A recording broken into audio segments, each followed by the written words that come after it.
Hoje eu quero conversar com vocês sobre o fato de que ninguém escolhe relacionamentos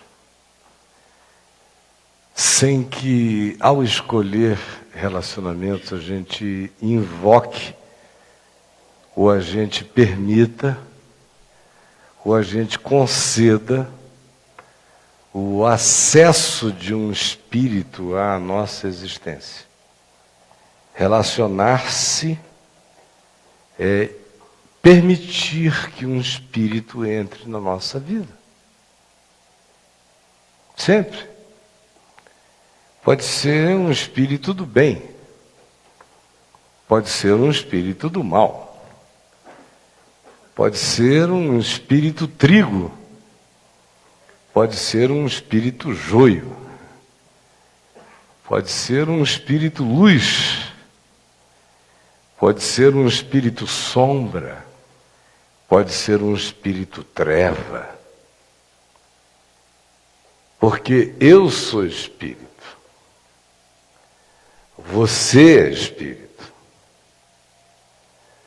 Tudo que a Escritura nos diz no Novo Testamento, vinculadamente ao significado da relacionalidade humana, ela faz questão de afirmar e ressaltar o fato que relacionar-se é invocar ou consentir. Sempre.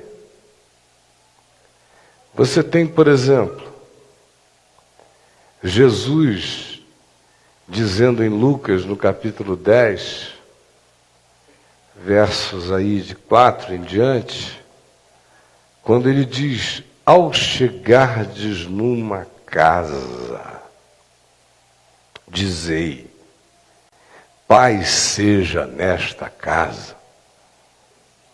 Se naquela casa houver um filho da paz, seja sobre ele a vossa paz. Se não houver, que ela retorne para vós outros e não permanecei naquela casa. Por que ele diz isso? Ele que recomenda o máximo possível de encontro humano, de solidariedade humana. Porque o encontro humano não necessariamente é um relacionar-se. Esse tipo de relacionar-se invocativo, ou concessivo, ou de permissão de acesso, acontece em certos níveis de intimidade consentida na vida da gente. Tipo, vou morar na casa dele, vou comer do pão dele, vou beber da água dele, vou ficar sob o santuário, se for para o bem, ou sob o templo psicológico espiritual constituído em toda a habitação humana. E o encontro com ele, dependendo do nível de proximidade, vai ser um encontro sempre extremamente invocativo. O máximo, veja, Jesus começa da simplicidade dizendo, entrar numa casa tem que ter filho da paz na casa, para você se fazer membro de uma casa, para você se fazer parte adotada de um núcleo familiar, para você se tornar alguém daquele ambiente. Veja se tem pelo menos um ponto de relacionalidade da paz. Porque se não houver, saia. E que a vossa paz venha sobre você. A sua paz venha sobre você para que você não fique, de modo algum, fazendo permissão de introdução na sua existência de relacionamentos que não constroem vida, não promovem paz. Ao contrário, te perturbam, te conturbam, te alteram, te embriagam, te influenciam, te surtam, te estimulam numa direção polarizada contra o sentido da vida, te amarguram ou te tornam malicioso, maliciosa. A gente conhece as 1000 variáveis da admissão de um espírito na vida da gente. Muda frequentemente a nossa existência. O pai já não nos reconhece, a mãe, a família, os amigos.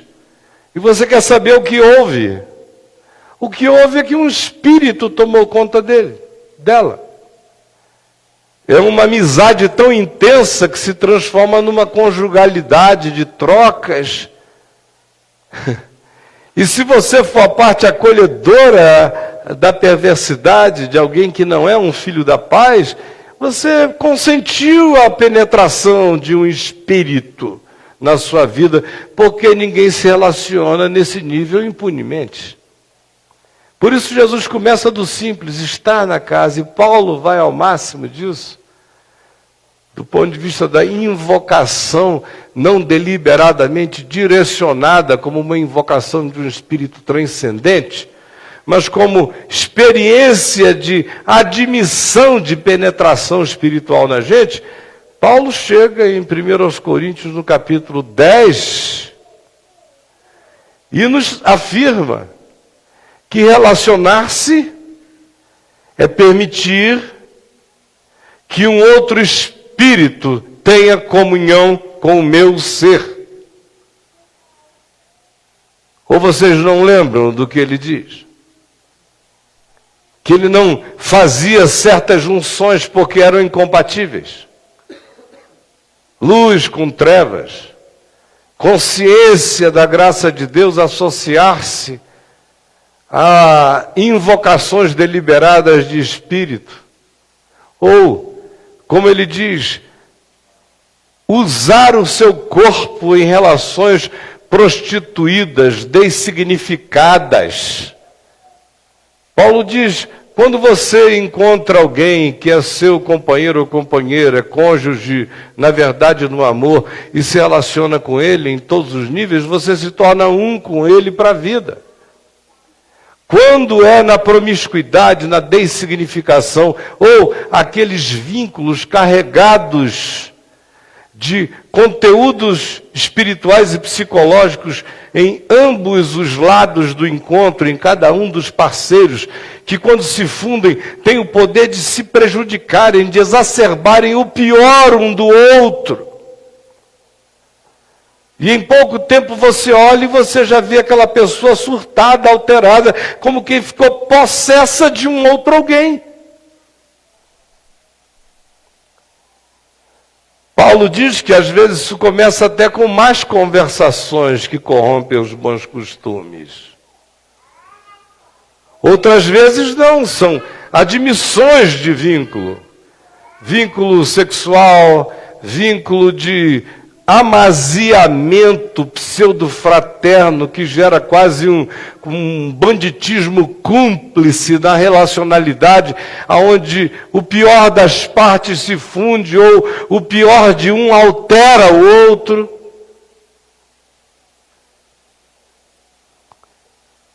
É só vocês olharem aqui, para eu não ficar falando aparentemente só sobre conceitos, é vocês observarem as vidas de vocês. Você tinha um pai sensato, até um dia em que ele se apaixonou por uma mulher louca, e ele se tornou uma outra pessoa, como se tivesse ficado possesso, irreconhecível.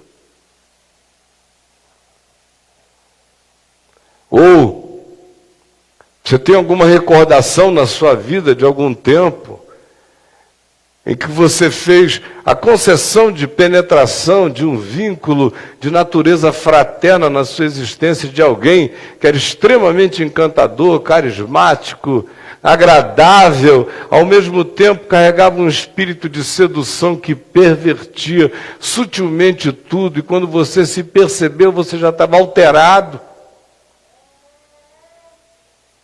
Se é que se percebeu. Ou a gente vê, às vezes é um rapaz que está andando no seu caminho, aí encontra uma determinada menina, e aquela química que se gera ali, o encontro de necessidades, de carências, ou o poder psicológico de um chegando e afirmando justamente uma área de carência do outro, que faz esse outro se abrir de todo, seja lá para o que for, que deste, que faça isso, proceda para ele. Daqui a pouco você vê, o cara está todo alterado, o caminho dele foi mudado, a vida dele foi totalmente alterada para o mal, como quem ficou possesso. O caráter muda, as atitudes se tornam outras, o comportamento não precisa nem falar. Mas, às vezes, a maneira de ver a vida é completamente mudada por causa de um negócio desse. Porque relacionar-se é invocar ou é consentir. É claro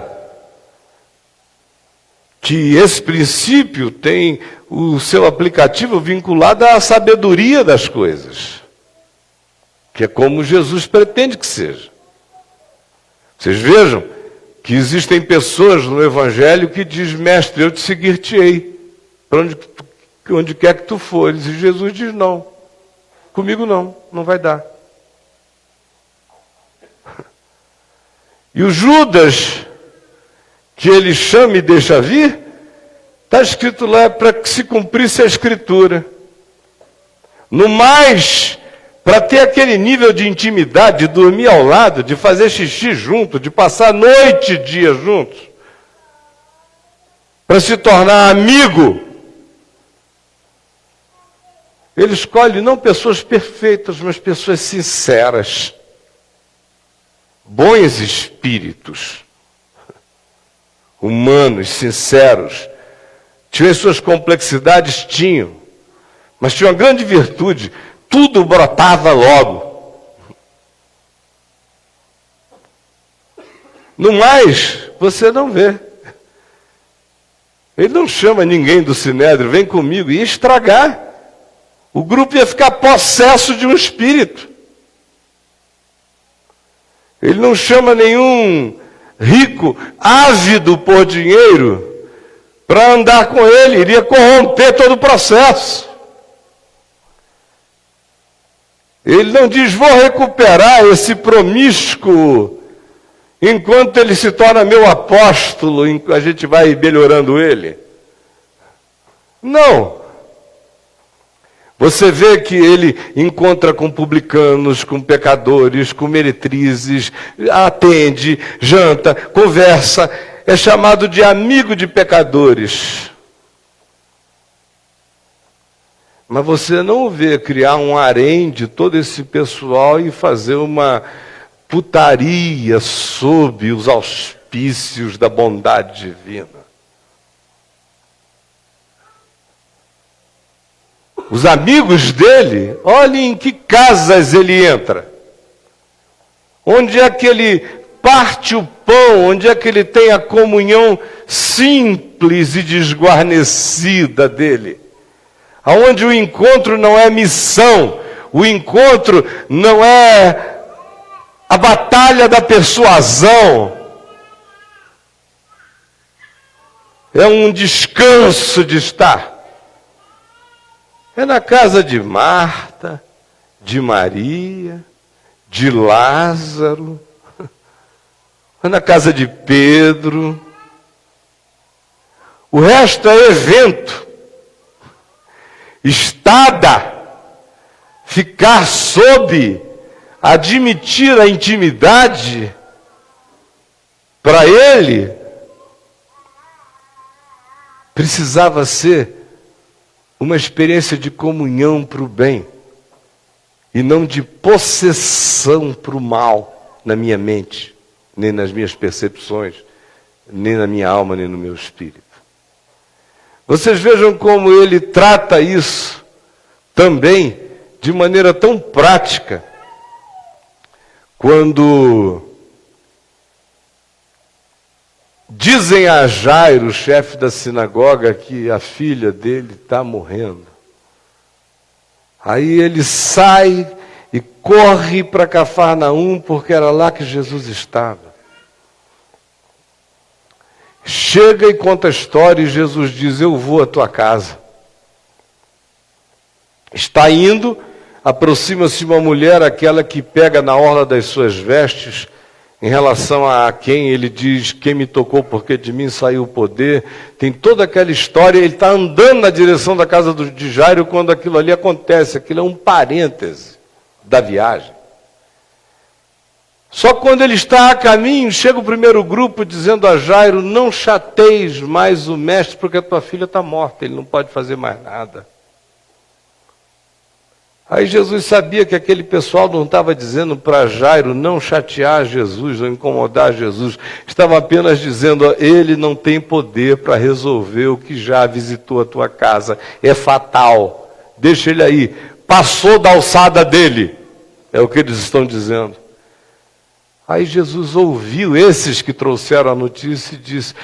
E mais do que os que trouxeram a notícia, o Evangelho não deixa exatamente claro quais foram esses. Em Lucas, em Mateus e em Marcos. Fica meio vago, às vezes parece que são alguns da casa de Jairo. Outras vezes fica tão mais vago que dá a impressão de que até alguns dos discípulos de Jesus fizeram parte da narrativa da história, dizendo: olha, passou, já não dá, para depressa, fica aqui mesmo. Por que eu digo isso? Porque se diz: Jesus, todavia, não permitiu que nenhum deles seguisse com ele, daquele ponto em diante, senão a Pedro, Tiago e João, que devem ter sido os únicos que continuaram botando fé. Deixou o resto da moçada para trás, porque quem não crê faz mal. Quem não tem esperança, boicota com seu olhar a alegria da ressurreição. Se fazer acompanhar numa jornada, numa vereda espiritual, por alguém que de fato não alimente a sua vida da fé e da esperança, certamente vai fazer mal, vai prejudicar o processo do bem da sua própria vereda e caminho. Se fazer acompanhar de descrença não é um adubo saudável para a jornada. A gente lida com a descrença nas contingências da vida, mas a gente não chama a descrença para ser nossa companhia de caminho.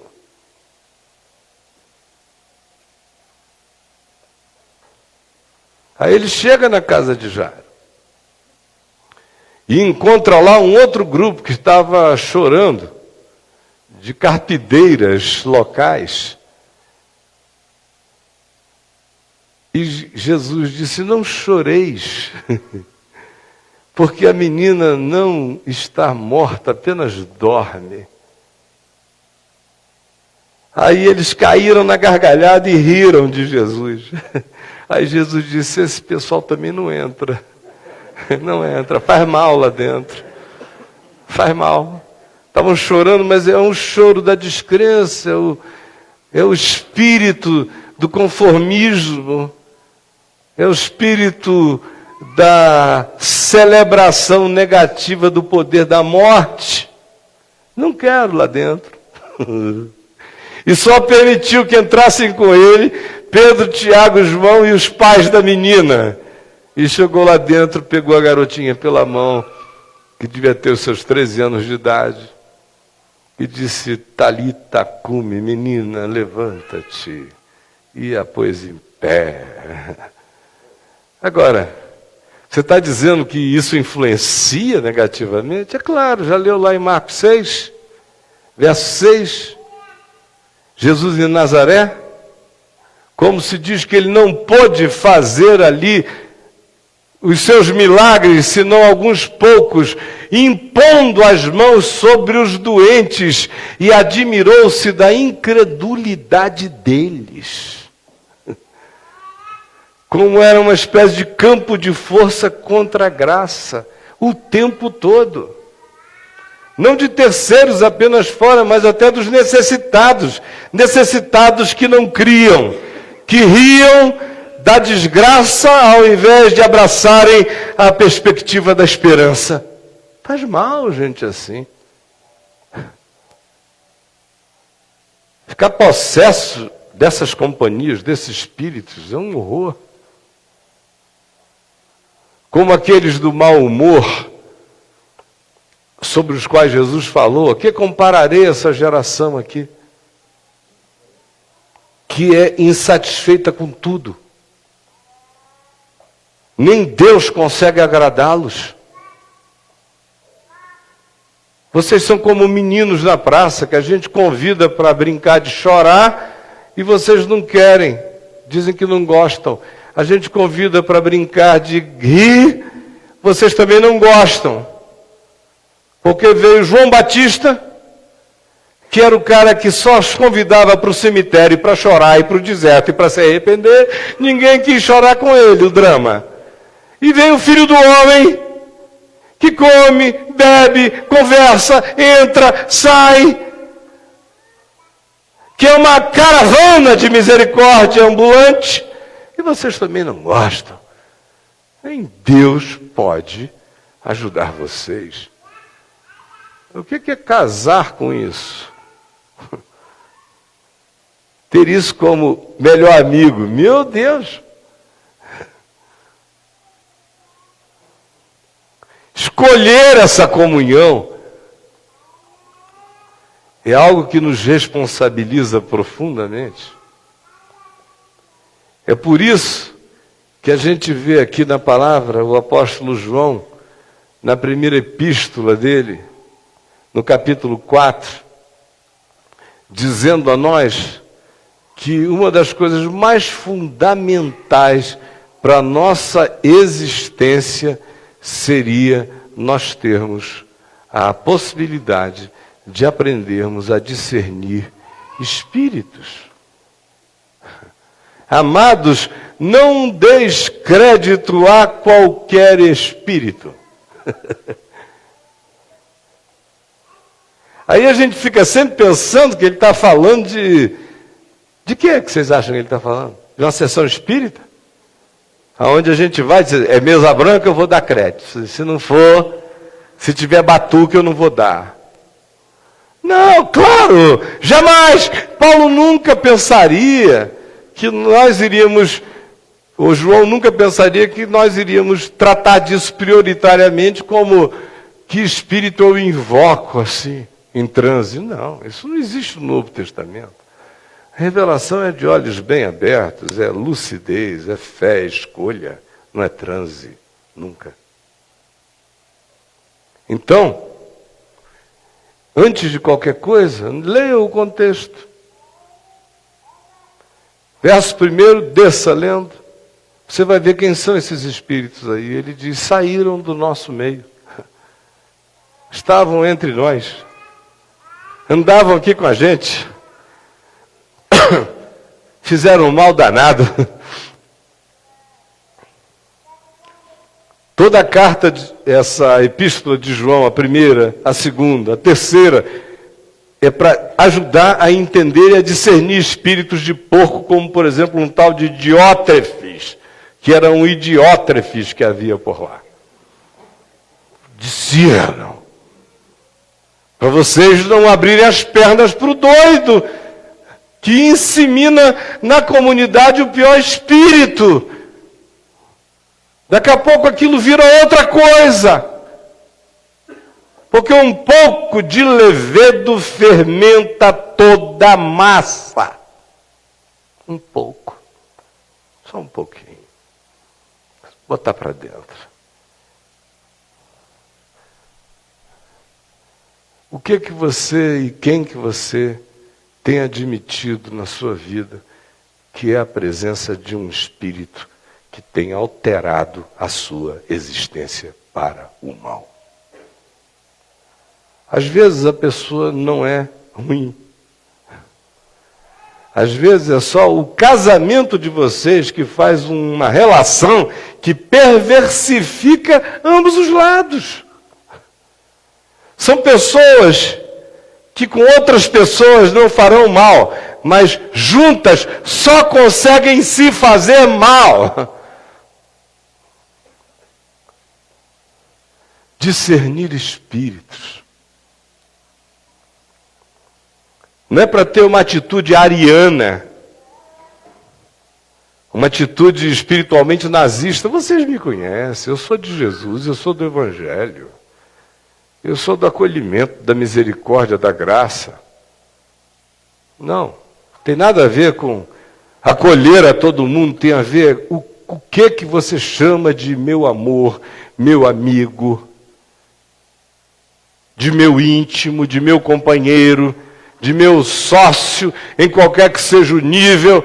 O que você enfia para dentro da sua vida? Consente, você enfiou um espírito.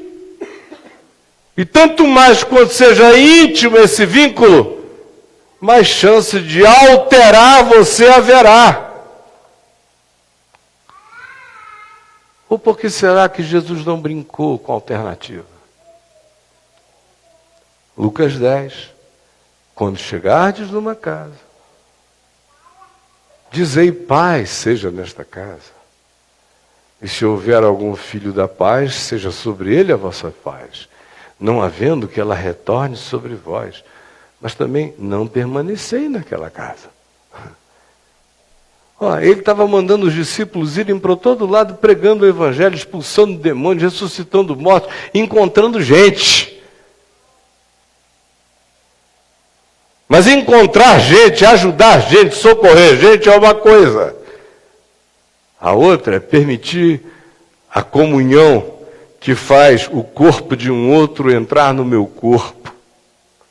Permitir a comunhão que consente com que o espírito do outro se funda com o meu na manifestação daquilo que Paulo chama, Pedro diz, desculpem, na primeira epístola, no capítulo 3, no verso 7, quando ele diz que é a mesma graça de vida, o mesmo telhado de vida, o mesmo commonness.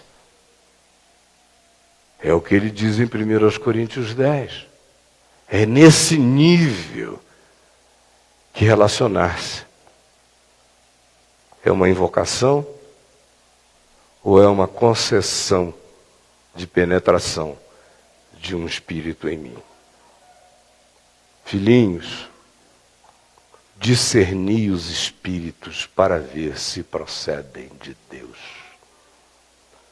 Quando se trata de trazer para esse nível de comunhão, eu tenho que saber. Quando tem a ver com a minha mesa, com a minha cama, com a minha casa, com a minha família, com a minha amizade, com a minha intimidade, com os intestinos da minha história, com aquilo que é santo, que são as minhas pérolas. Jesus disse, não as lanceis aos porcos.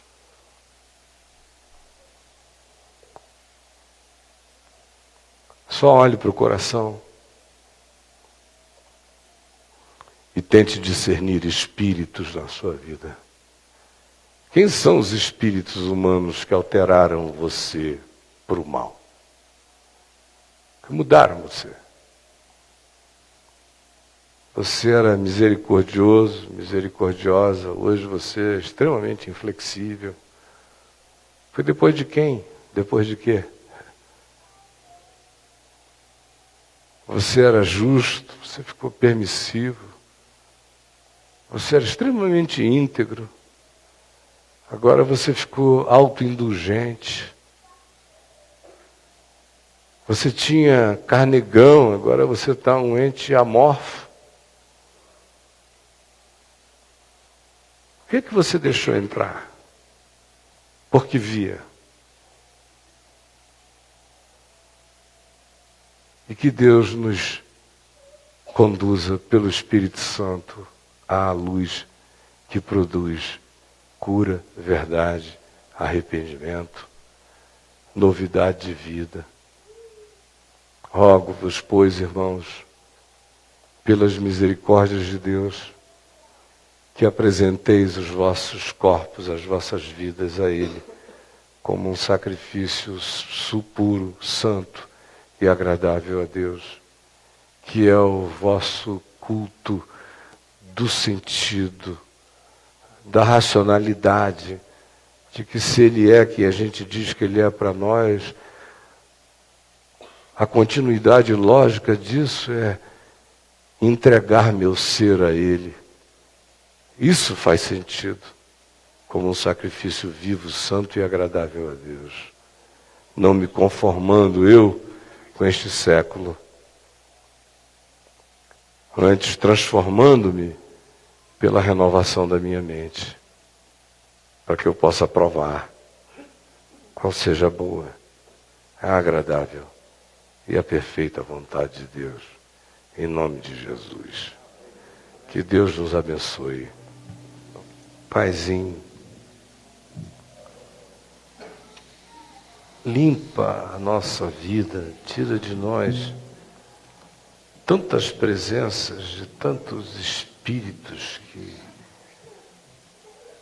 representam pessoas que até já se foram da nossa vida, mas deixaram os seus conteúdos nos alterando.